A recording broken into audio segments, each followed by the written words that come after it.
Hello, everyone. Welcome to the program Spiritism Inspiring Lives. Today, your theme is Innate Ideas. And we start our reflections by mentioning that we are all spirits. Having said that, understanding that the concept of innate ideas refers to ideas that are inborn in the human mind, as opposed to those acquired through experiences in this existence.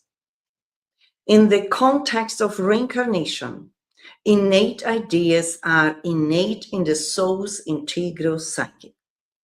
Plato's and Socrates' theory of reincarnation are central to this philosophy. Innate ideas according to Spiritism and spirituality. Spiritism and spirituality share core beliefs that emphasizes the existence of spirits, the concept of reincarnation, and the importance of moral ethical evolution. Spiritism, codified by Allan Kardec, offers a scientific and philosophical approach to these ideas, integrating them with a focus on personal growth and ethical behavior. Both Spiritism and spirituality encourages individuals to address, to develop their spiritual essence, choosing pathways that align with beliefs and values based on the universal truth. Reincarnation encourages individuals to reflect on their actions and these lessons they learn throughout their existences, as these experiences can influence their future incarnations. The belief in incarnation can provide a sense of purpose and continuity to life, offering hope and reassurance that one's journey is not in vain.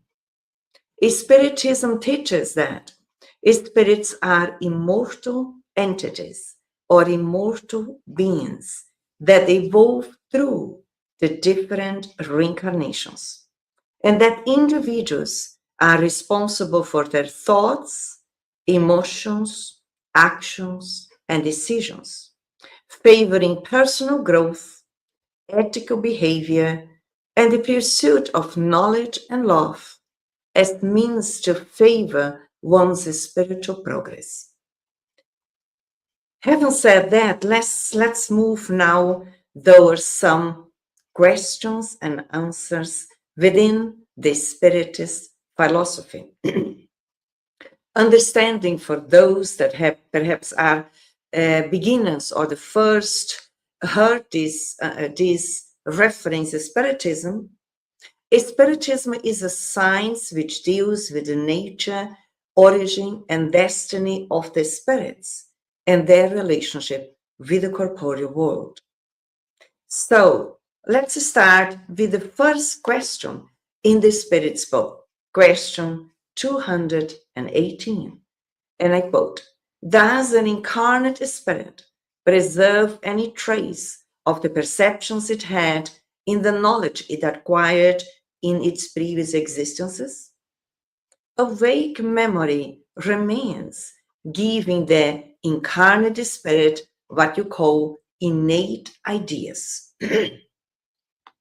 Bear in mind, as mentioned, we are all old souls, spirits evolving through the different reincarnations, where we come back to a new body with the old tendencies, with the old innate thoughts, emotions, and ideas, how and what we learned previously, always through new existences, through new reincarnations, with the possibility for us to become more conscious, self-aware, and analyze our own ideas if they help us to grow, to promote, to heal, and to educate ourselves. Towards the greatest good that we bring the seeds within ourselves.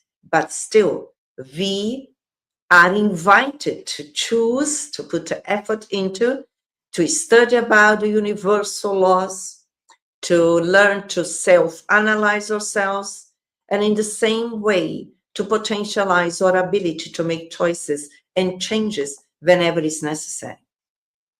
As we move towards the next question, then the theory of innate ideas is not just a myth, and we learn by the enlightened beings. No, because the knowledge acquired in each existence is not lost.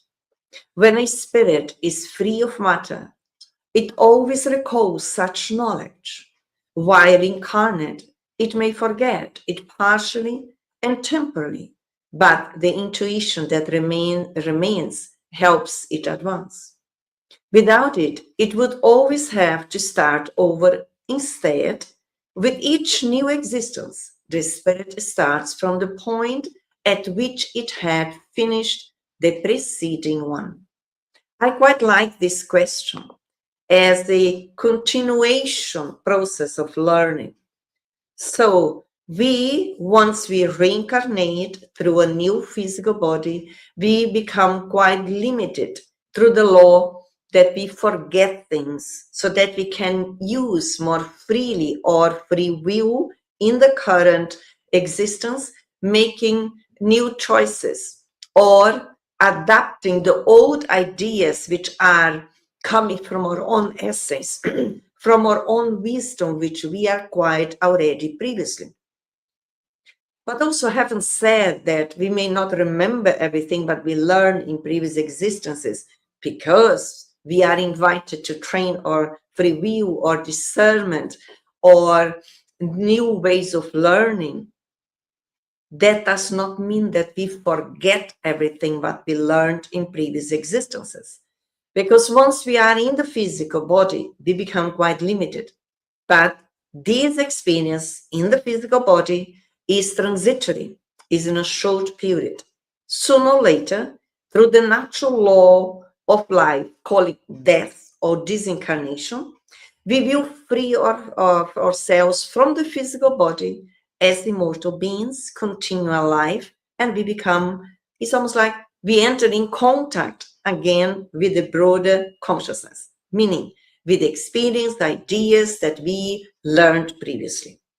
But the main point here is to be attentive that the forgetting partially, not remembering, has the intention to potentialize our own free will, to potentialize our own choices, using our free will, using our willpower, using our initiatives to study about ourselves, asking ourselves who we are, where did I come from, what is the purpose on earth, where do I go from here, what happens as me as a mortal being once I liberate myself from the physical body.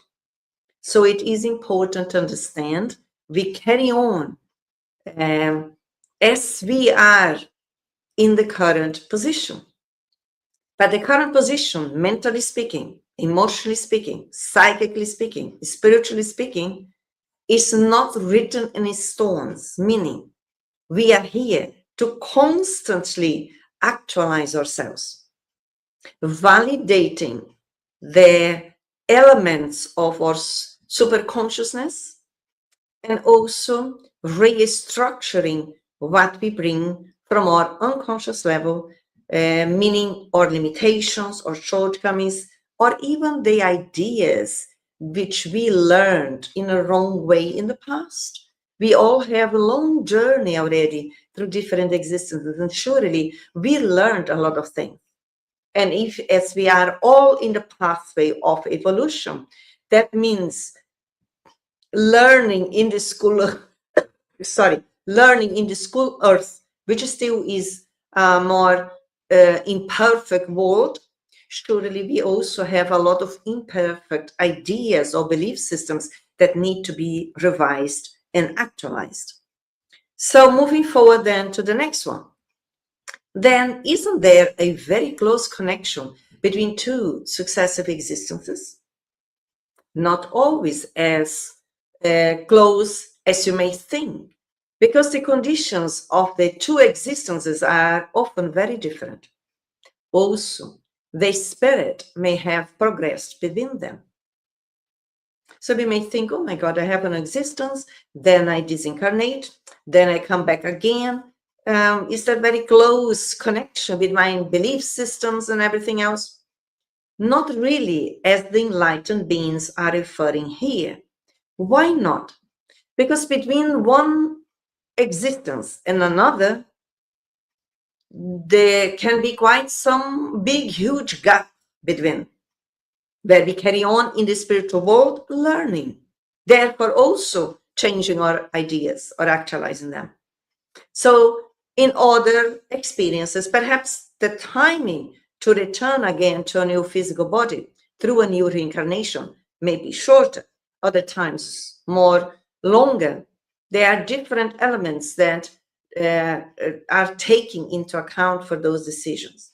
But the main point here is to understand there is no exact precision or timing for each one of us. How long do I stay in the spiritual world before I can come back again, before I'm blessed with a new existence? It depends, as I mentioned. It depends. Our spiritual guides need to find who is willing to be your father, is willing to be your mother, is willing to help in the different settings. Because quite often when we are incarnated and not so aware, spiritually speaking, we take everything for granted. We don't have an idea that there have been actually a lot of work allocated in the spiritual world to organize our reincarnation, as I just mentioned. They need to find who is willing to receive us as father, as mother, sometimes a teacher, and everything is interconnected. So it depends. But the main point is that we can carry on learning in this existence while we are in the physical body, and we can carry on learning once we free ourselves from the physical body and keep our life, because every learning will be stored in our perispirit, which is the spiritual body. Nothing is lost. That is quite important. Moving forward to the next question. What is the origin of the extraordinary abilities of those individuals who, without any previous learning, seem to have an intuition about certain areas of knowledge, such as languages, mathematics, etc.? And the answer is a memory of the past and the soul's previous progress, of which it now has no awareness. Where else could such abilities have come from? Bodies change, but the spirit does not. It merely changes its garment. So again, here is referring to us that really, and we see this these days for those who pay attention, globally speaking, because everything is live these days, we can see that certain children in a very, very young age, they bring values and tendencies, innate ideas that they did not have time in this existence through the new body to learn. The other day I was watching in the television a baby, nearly 2 years old, still was sitting on mom's lap in front of a piano and playing freely piano. And the mom said that the baby learn this in this existence. Where is that coming from? As we are guided here, that is a new body, but the old soul who brings the knowledge from previous existences. And others in the fields of medicine, children talking freely about medicine, about illnesses, about the solution, about medication. So when we analyze from a materialistic perspective, well, the child is not yet in the university. Is sometimes starting in the nursery or in the school. Where is that knowledge coming from? As we are referred here from previous existences. Again, in this example, is a new body, but the old soul. The knowledge, as I mentioned previously, which we acquire through our own efforts, is stored in the perispirit, in the spiritual body. So when we free ourselves from the physical body, the knowledge in whatever area is not lost. We carry with us and bring with us in the future existences. So if we move on here in the next one to carry on learning, in changing bodies, can spirits lose certain intellectual faculties? For example, could they cease to have a taste for arts? Yes, if they dishonored that faculty or made a bad use of it. Moreover, a faculty may remain dormant throughout an entire existence because the spirit wishes to exercise an unrelated one. In that case, it remains latent but reappears later. It's just adding on what we reflected in the previous question. So if I learned arts in previous existences, music, and then the spirit who needs to learn different fields of knowledge in order to evolve, in order to progress, may freely choose in the spiritual world, please hide that from me, because in this next existence, I will choose to learn something else. But having said that, in that process, the spirit will not lose the knowledge. It is almost like blocked temporarily so that he can use the free will to learn some other things. But also at the same time, as we are reminded here, it could also happen because if as a spirit, used arts in a negative way, in influencing other people in a negative way, in a dark way, then it could be blocked, inhibited, for me not to come back in a new existence and reinforce my own shortcomings, my own shadows. So I need to have a break in different existences that I can learn to focus on something else, grow and promote me psychologically, emotionally, spiritually. So once I come back in the future in relation to arts, I may use it wisely in order to promote goodness, in order to promote beauty in the world, in order to promote people towards goodness and beauty. So it's all about promoting us, expanding our own inner wisdom. As we move forward here, are the instinctive sentiment of existence of God and the presentiment of the future life due to a retrospective memory that humans have even in the primitive state? And the answer is, they are in memory, they have retained of what they know as spirits before reincarnating, but pride often blocks these sentiments. God, the creator of everything and everyone. Sometimes, as beings in evolution, we are emerging from a long journey within the reductionist view of existence, materialism, which was focused pretty much on the body level. You are born in a physical body, where the start point, and you die, and that's it. But actually, within that intensive way, we also learn a lot of ideas which do not correspond to the universal power that guides us, which is God. God is love. And because of our own pride, we block that sacred element within ourselves. We block the possibility to learn about God, to even re-edit our own learnings about God, which sometimes can have been wrong. We may have learned in the past that God punishes, which now in the 21st century, that we learn within Spiritism, that God is love, loves us all, and that He is the creator of everything and everyone in the universe. So I guess it's time for us to renew and review our own perceptions about God and change and actualize if they do not refer to a God, a Father who loves us all, and also helping us in our ideas and creating new ideas, stimulating new knowledge, that God helps us all in our journey towards light, towards love. He never punishes. So it's important to observe our emotion dimension, because we could have blocked the greatest sentiment in our hearts called love, and therefore we are indifferent in relation to the greatest Father of all, which is God. There is always time that we can renew, review, and move on. And as many times as we need to do that, we may choose so.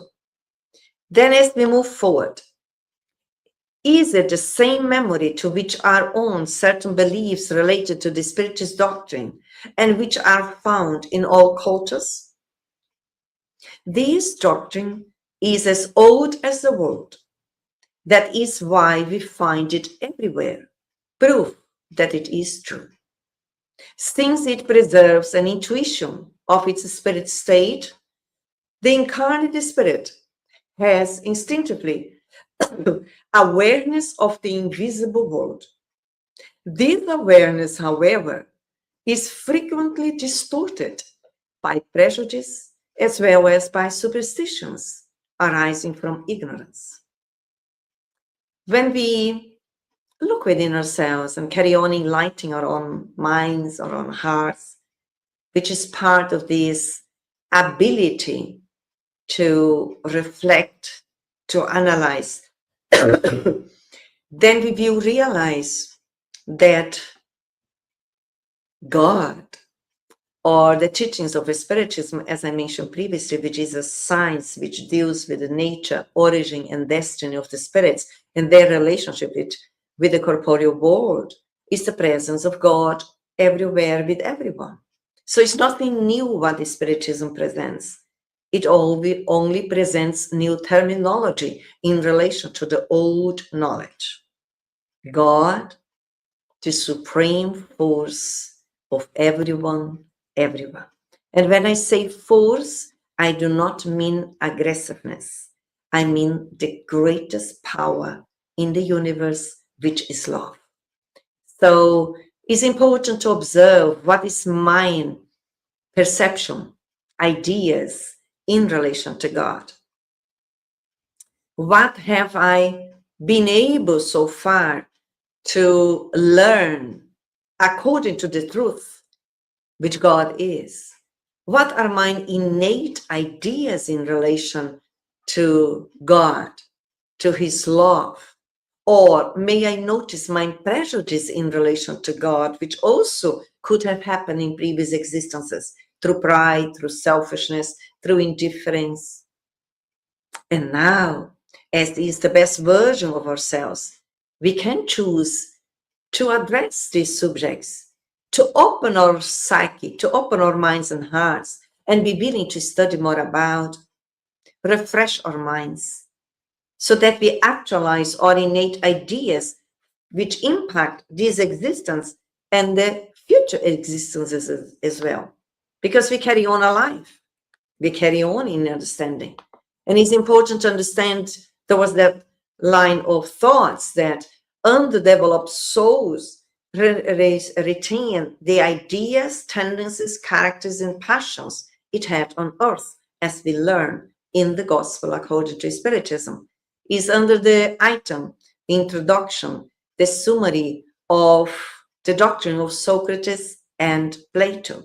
So even them, before Christ, is studying about the reincarnation, the spirit, the continuation of existences through the different experiences.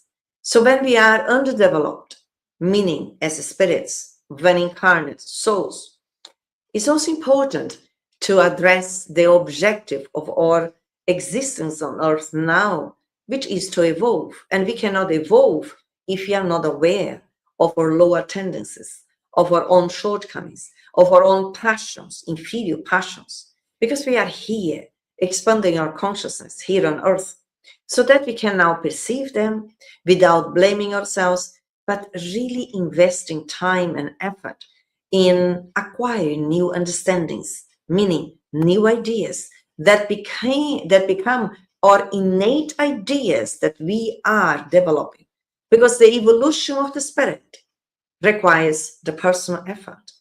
It's fundamental to understand that Earth is our blessed school where we are learning all to carry on, evolving, reflecting, and analyzing.